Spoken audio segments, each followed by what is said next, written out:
ने कहा, इस कार्यक्रम के आयोजकों उदा संस्था का मैं आभार प्रकट करती हूँ कि उन्होंने इस कार्यक्रम का आयोजन किया।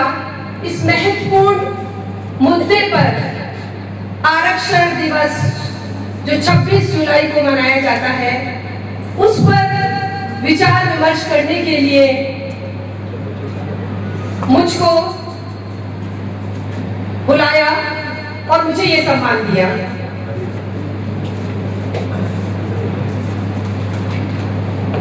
जैसा कि आप सभी को विदित है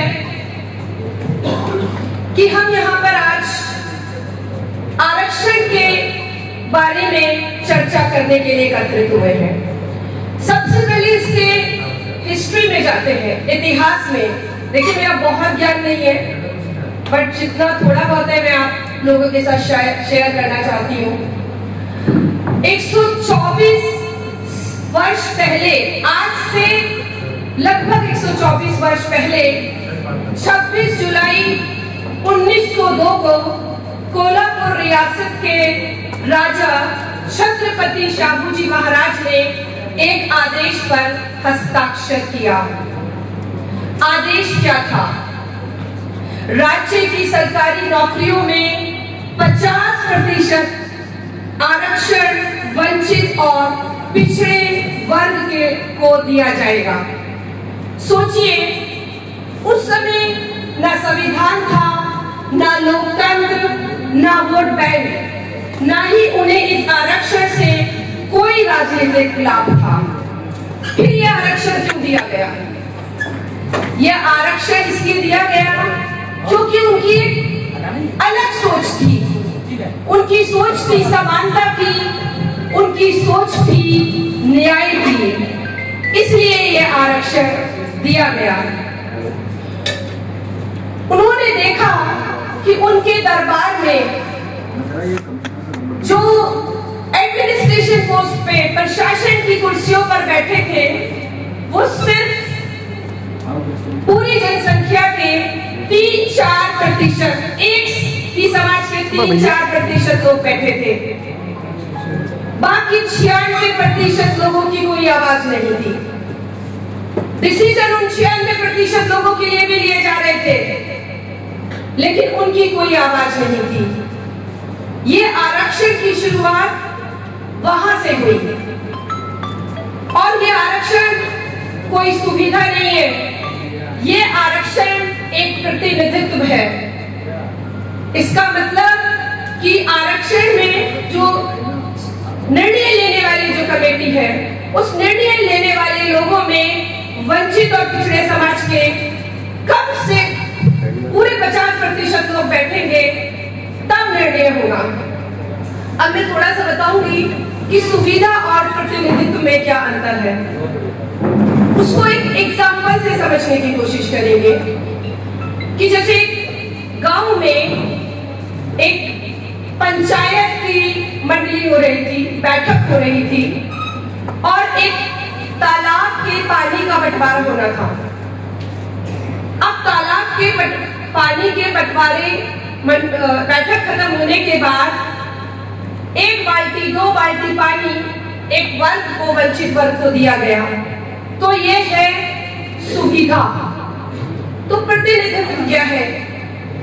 वो जो बैठक हो रही थी, उस बैठक में एक कुर्सी वंचित समाज वर्ग की हो, और उसमें जो निर्णय लेने वाले निर्णय लिए जाएं, उसमें उनकी साझेदारी हो, उनके सामने वो निर्णय ले जाएं, और वो भी निर्णय में उनका अपना प्रतिनिधित्व हो।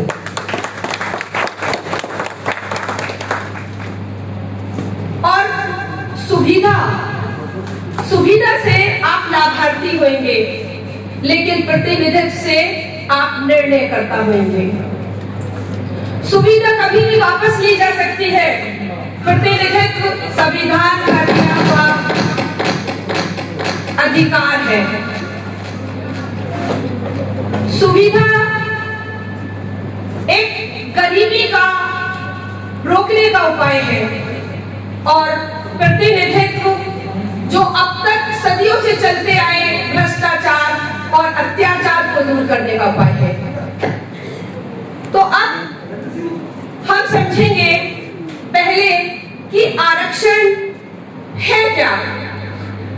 यहाँ पे आरक्षण का काम फैसले की मेज पर वंचित समाज की कुर्सी को सुनिश्चित करना है कि जो भी डिसीजन मेकर्स डिसीजन लेते हैं उसमें वंचित समाज की भी कुर्सी हो और वंचित समाज की भी डिसीजन लेने में हिस्सेदारी हो। अब आरक्षण क्या है, संवैधानिक प्रावधान क्या है आरक्षण के। Doctor B R. अम्बेडकर जी ने आरक्षण को दान और कल्याणकारी योजना के अध्याय में नहीं रखा। आप समझेंगे ये कृपा नहीं है, ये कोई दान नहीं है, उन्होंने इसको फंडामेंटल राइट्स में रखा। तो ये हमारा संवैधानिक अधिकार है, इसके लिए कोई शर्म कोई झिझक नहीं होनी चाहिए, कोई हम पर दया नहीं कर रहा है। आरक्षण मोटे तौर पे जो संवैधानिक आरक्षण है वो 3 जगह दिया जाता है। पहला शिक्षण संस्थानों में, दूसरा सरकारी नौकरियों में, तीसरा राजनीति में। अनुच्छेद 15(4) और 16(4) बताता है कि शिक्षण संस्थानों और सरकारी नौकरियों में SC, ST, OBC का आरक्षण, और अनुच्छेद 330 से 334 राजनीति में विधानसभा और लोकसभा में SC, ST की सीटें आरक्षित करने की बात करता है, अर्थात सत्ता में सीधे हिस्सेदारी। अब ये देखते हैं कि आरक्षण दिया क्यों जाता है, क्या जरूरत थी आरक्षण की। इसको एक एग्जाम्पल से समझेंगे। इमेजिन कीजिए कि एक दौड़ होने वाली है और हर दौड़ में एक स्टार्टिंग लाइन होती है जहां से दौड़ शुरू होती है। अब उस स्टार्टिंग लाइन से दौड़ शुरू होनी थी, बस इस दौड़ में कुछ लोग उस प्रारंभिक रेखा के बहुत आगे हैं और कुछ लोग प्रारंभिक रेखा के बहुत पीछे हैं और कुछ प्रारंभिक रेखा पर है। दौड़ पूरे होने पे रिजल्ट आया, मूल्यांकन किया गया। क्या आपको लगता है कि उस मूल्यांकन का रिजल्ट अनबायस्ड होगा? नहीं। कैसा रिजल्ट होगा उनका? जो आगे है वो सबको दिख रहा है कि वो रेस में सबसे पहला नंबर लेगा, जो बीच है उसके बाद लेगा, और जो उसमें सबसे पीछे है उसका नंबर सबसे बाद में आएगा। तो तुलना उसमें की जाती है जो समान हो, जिनमें बराबरी हो। एक क्लास 1 के छात्र को क्लास 6 के छात्र के साथ तुलना नहीं कर सकते, उनका मूल्यांकन नहीं किया जा सकता। क्लास 1 के छात्र को क्लास 1 के छात्र के साथ तुलना की जा सकती है। तो पहले वो जो वंचित समाज था, जिसे ना शिक्षा का अधिकार था, ना सम्मान का अधिकार था, ना नौकरी का अधिकार था, ना डिग्निटी वाली लाइफ का अधिकार था, इवन कुएं जो बेसिक जरूरतें थी, कुएं से पानी पीना, सबके साथ उठना बैठना, उस तक का अधिकार नहीं था। तो उनके पास ना पैसा था ना कुछ। तो इतने वंचित समाज की कंपैरिजन एक जनरल कैटेगरी, एक स्वर्ण समाज से कैसे की जा सकती है?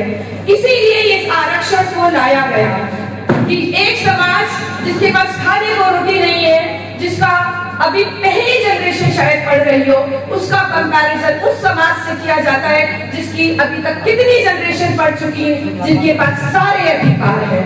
तो कोई कंपैरिजन नहीं है। और उस जो एक गैप बना है, एक प्रिविलेज लोगों का, एक पर्टिकुलर कास्ट का और एक वंचित कास्ट का, जिसके पास कोई अधिकार नहीं है, गैप बन गया। उस गैप को कम करने के लिए इस आरक्षण को लाया गया। बहुत बढ़िया, तालियां। अब कितना आरक्षण किस वर्ग के लिए है? 1950 में जब संविधान बना तो बाबा साहब ने आरक्षण को SC/ST के आरक्षण को लाए। उस समय जितनी भागीदारी टोटल जनसंख्या जनसंख्या की थी उतने आरक्षण की बात की गई। तो उस समय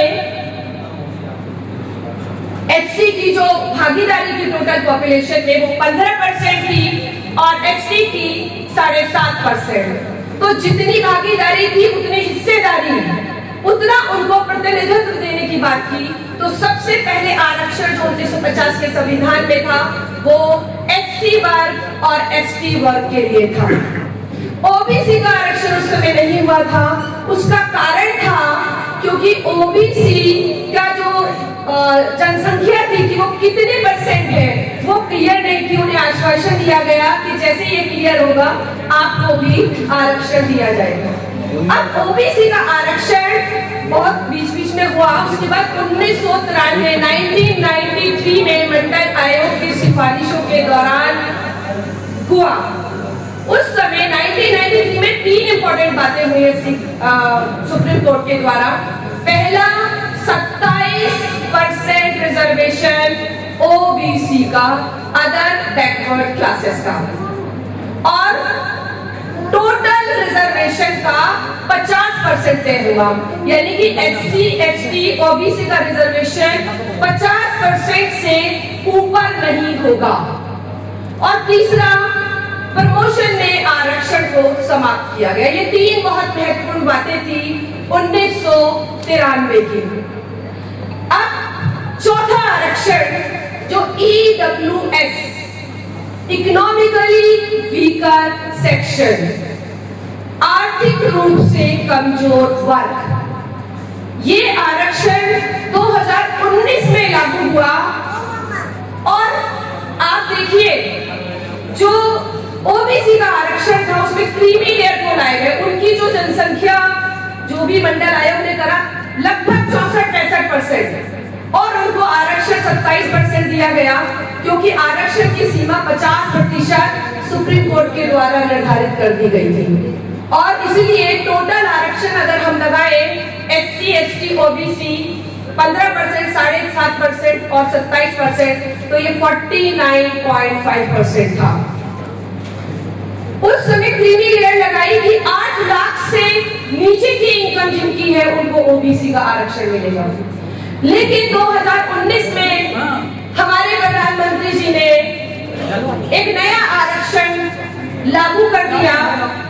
ईडब्ल्यूएस का आरक्षण 10%। उन्होंने उस सीमा को तोड़ दिया जो सीमा सुप्रीम कोर्ट के द्वारा लगाई गई थी। और 10% आरक्षण के बाद टोटल कुल आरक्षण 59.5 हो गया। और एक और चीज, जब ये ईडब्ल्यूएस आप समझेंगे आर्थिक रूप से कमजोर, उसमें जाति का नहीं होना चाहिए। जैसे ओबीसी का आर्थिक रूप से कमजोर तो ओबीसी का आरक्षण माना। यहाँ पर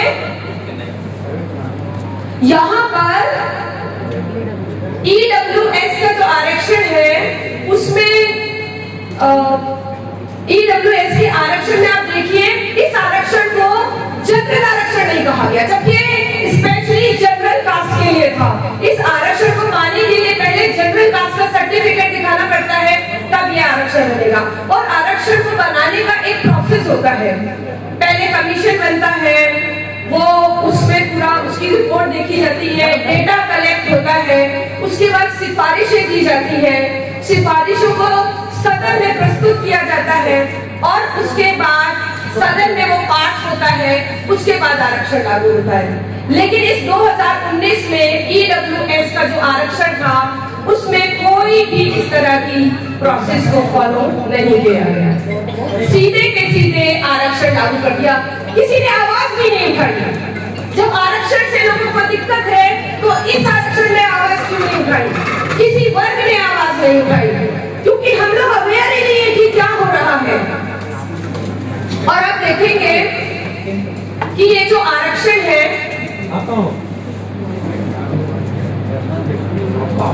आप देखेंगे ईडब्ल्यूएस का जो आरक्षण है वो जब से लगा है, ये बहुत समझने की बात है, वो तब से पूरा हो रहा है। ईडब्ल्यूएस की सारी सीटें भर जा रही हैं।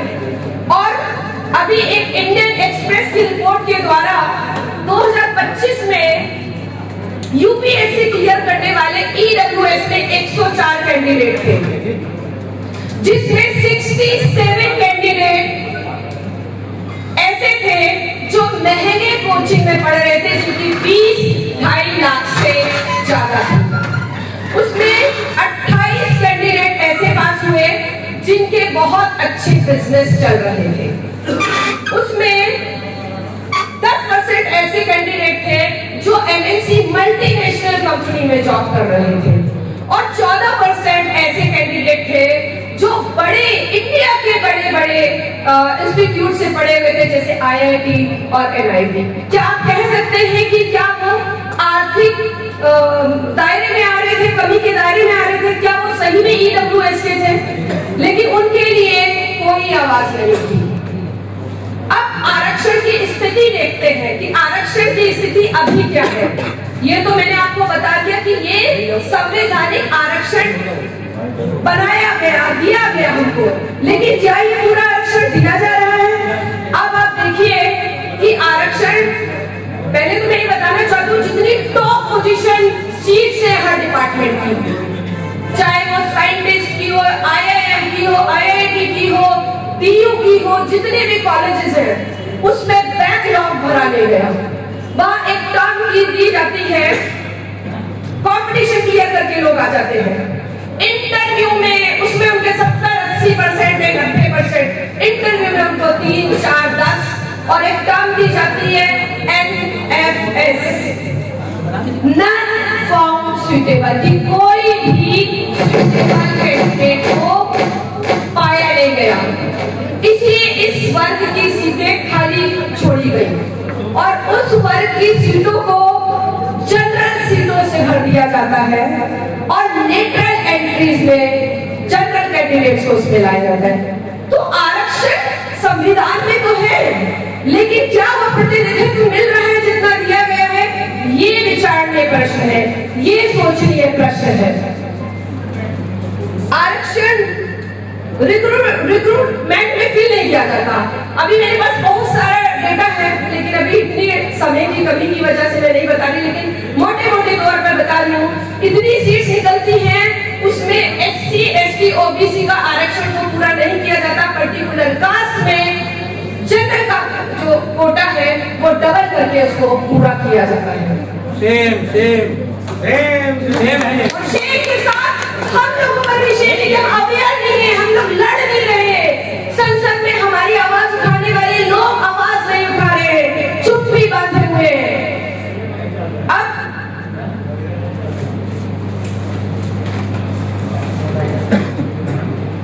आरक्षण देखते हैं। ये तो मैं आरक्षण एससी एसटी का बताया कि जो पूरा नहीं हो रहा है, हर जगह बैकलॉग है, हर जगह एनएफएस करके सीटों को भरा नहीं गया। आप आरक्षण देखिए, 10% ईडब्ल्यूएस आरक्षण 100% सीट्स फुल, 90% से अधिक यूनिवर्सिटी में vice chancellor, secretary, principal full आरक्षण, 15% है, 90% आरक्षण है। जुडिशरी में लगभग 90% आरक्षण। कॉलेजियम सिस्टम में बताती हूँ थोड़ा सा, जितना मुझे ज्ञान है, वैसे ये मेरा सब्जेक्ट नहीं है। कॉलेजियम सिस्टम कोई संविधान में कोई सिस्टम नहीं है, ये सुप्रीम कोर्ट ने अपना सिस्टम बनाया कि न्यायाधीशों की नियुक्ति, न्यायाधीशों का ट्रांसफर न्यायाधीशों के द्वारा किया जाएगा। उसके लिए उनकी कोई जवाबदेही नहीं होगी किसको चुना गया और किसको नहीं चुना गया। सुप्रीम कोर्ट में CJI, chief justice of India, plus जो 4 उनके सीनियर जजेस हैं वो लोग चुनेंगे। हाई कोर्ट में जो चीफ जस्टिस प्लस 2 सीनियर जजेस उसको चुनेंगे। आप देखिए, पहले से उसमें एक पर्टिकुलर वर्ग के लोग बैठे हैं और वो अपने ही वर्ग के लोगों को चुनते हैं, और एक नेपोटिज्म होता है, मोनोपोली हो रही है, और एक ही वर्ग के लोगों को लाया जा रहा है। क्यों ये कॉलेजियम सिस्टम, इसके खिलाफ संसद में बात क्यों नहीं होती, इसके लिए डिस्कशन क्यों नहीं होता? एक ही वर्ग को क्यों सारी सीटें दी जा रही है? और जब चयन करने वाले, डिसीजन देने वाले 90% एक वर्ग के लोग हैं, तो निष्पक्ष डिसीजन कहां से होंगे? हमारे वर्ग वर्ग के लिए कौन आवाज उठाएगा, कौन डिसीजन लेगा, ये सोचने का प्रश्न है आज।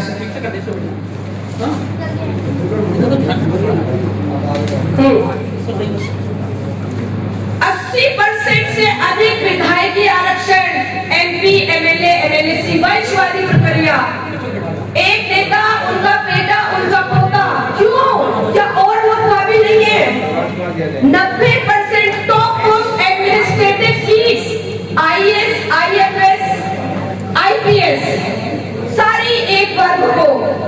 मंदिरों में आरक्षण 100 के 100 केवल एक जाति को, 100% शंकराचार्य के पदों पर आरक्षण, सिलेक्शन कमेटी में 100%। यहाँ पे मैं कुछ बोलना चाहूंगी, देखिए जरा सुनने की बात है, आप लोग बैठ जाइए, सारे बच्चे प्लीज।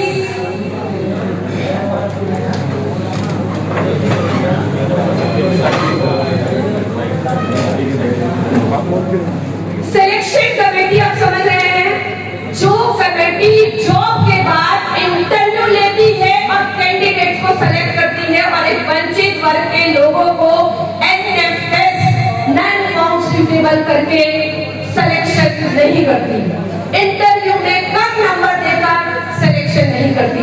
उस कमेटी में 100 के 100% एक पर्टिकुलर वर्ग के लोग, क्यों नहीं है उसमें हर समाज के लोग। महिला का आरक्षण, इतने सारे आरक्षण एक जगह, और जो आरक्षण संविधान ने दिए हैं वो भी बहुत थोड़ा थोड़ा दिया गया, अगर आप डेटा उठा के देखें। और बात होती है आरक्षण की, वंचित वर्ग को आरक्षण दिया जा रहा है, इनकी वोट 15% और भागीदारी 85 से 90%। तो कहाँ आरक्षण, आरक्षण किसको मिल रहा है सही में, वो देखिए, वो विचारणीय है, वो सोचने का प्रश्न है। अब करना क्या है, करना क्या चाहिए हमें? एक शिक्षित वर्ग को, एक वंचित वर्ग को जिसकी भागीदारी तो है बट उसका प्रतिनिधित्व नहीं है पूरा जितना कि उसको आरक्षण में दिया गया है। पहली चीज जागरूकता। जागरूकता, हम सब में से कितने ही लोग इसको अच्छे से जानते हैं कि आरक्षण दिया क्यों जा रहा है। तो ये जागरूकता कैसे पैदा होगी? जो शिक्षित वर्ग है, जो ऊंची पोस्ट पर है, मैं चाहती हूँ कि वो बड़े अपने ऑनलाइन लेक्चर दे, इस तरह के समारोह में आए। जागरूकता जिस तरह से इस प्रोग्राम को आयोजित किया गया है, एटलीस्ट कुछ तो जागरूक होंगे। हम सबको थोड़ा थोड़ा प्रयास करना है लोगों को जागरूक करने में। दूसरा, संविधान का ज्ञान जिससे वंचित रखा जाता है। स्कूली शिक्षा में संविधान उनके लेवल का वहीं से शुरू होना चाहिए, तब हर बच्चा जानेगा कि उसका अधिकार क्या है, उसके कर्तव्य क्या है, संविधान क्या है, संविधान की पावर क्या है। तब जो ये अभी भ्रष्टाचार हो रहा है, ये भ्रष्टाचार नहीं होगा। रिक्रूटमेंट में पारदर्शिता। रिक्रूटमेंट होता है, कॉम्पिटिशन बच्चे क्लियर करके आ जाते हैं हमारे समाज के, लेकिन इंटरव्यू में धांधला होता है। सारा का सारा मैनिपुलेशन इंटरव्यू में होता है। इंटरव्यू में कास्ट पूछ के सुटेबिलिटी देखते हैं, एबिलिटी देखते हैं। इंटरव्यू की कमेटी में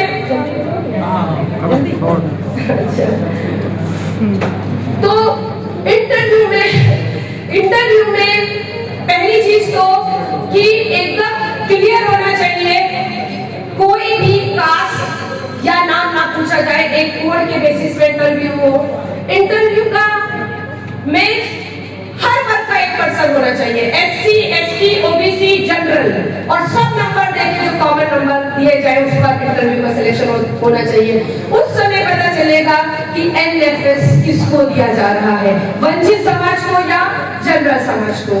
कॉलेजियम सिस्टम पूरी तरह से बर्खास्त हो, स्कूल एजुकेशन में जाति का कॉलम अनिवार्य न हो, और सामाजिक सोच को बदलना। मैं कहती हूँ समाज अपनी सोच नहीं बदल सकता, हम तो अपनी सोच बदल सकते हैं।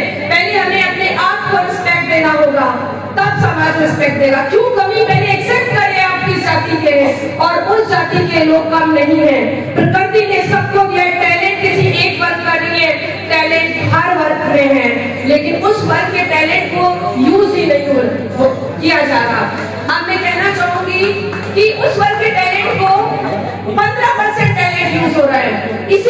हम लोगों का डेवलपमेंट नहीं हो रहा। रिसर्च में हम कहाँ हैं, टेक्नोलॉजी में हम कहाँ हैं, साइंस में कहाँ हैं, एजुकेशन में कहाँ हैं।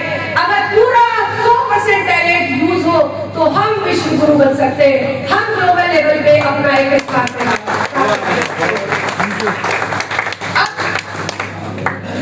अंत में कहना चाहूंगी, शाहू जी महाराज ने 1902 में जो दीपक जलाया था, बाबा साहब ने 1950 में उसे मशाल बना दिया। ये मशाल किसी की सुविधा बांटने के लिए नहीं जलाई गई थी, ये इसलिए जलाई गई थी कि सदियों से अंधेरे में रखे गए समाज को फैसलों की रोशनी में जगह मिले। अब मैं थोड़ी सी पंक्तियां, क्योंकि टाइम बहुत कम है, बोलने को बहुत कुछ है। बाबा साहब का सपना था एक जाति की नहीं इंसान की पहचान हो, जो सदियों से रह गए वंचित और पिछड़े, उन्हें भी आगे बढ़ने का सम्मान हो। ये न सुविधा है न भीख, ये तो संविधान का अधिकार है। तोड़ेंगे जंजीर शोषण की, जगाएंगे ज्योति शिक्षण की, वंचित को भी आगे बढ़ाएंगे, देश को विकसित और समृद्ध बनाएंगे। जब सबको मिले बराबर मान, तभी बनेगा विकसित हिंदुस्तान। संविधान की ज्योति जलाएंगे, देश को सबसे आगे बढ़ाएंगे। और अब जो कांग्रेस जनता पार्टी ने सच के लिए लड़े, संविधान उनके साथ था, पूरी सरकार ने उनको बिल्कुल रोकना चाहा, हर तरह का क्रम किया, भ्रष्टाचार किया, लेकिन उसके बाद भी सच्चाई